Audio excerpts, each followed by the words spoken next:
দীর্ঘ 1 মাস পর কষ্ট করে রোজা রাখার পর যে একটা দিন আসে না, ঈদের দিন, সবাই হাসি খুশি থাকে। বিশ্বাস করেন ভাই, এই প্রবাসে যারা থাকে, আমার মতো এই প্রবাসীদের মুখে ঈদের দিনও হাসি আসে না। কারণ আমাদের পাশে নাই কোনো আপনজন, নাই কোনো আত্মীয় স্বজন, নাই কোনো ভাই ব্রাদার। এই প্রবাসে মাটিতে ঈদ যে কেমনে কাটে, যা এই প্রবাসে থাকে তাই কষ্টটা বোঝে।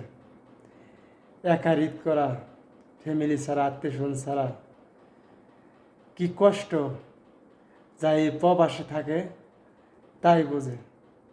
এই প্রবাসে মাটিতে ঈদ কীভাবে যায়, কারে ঈদ বলে, ঈদ কারে বলে।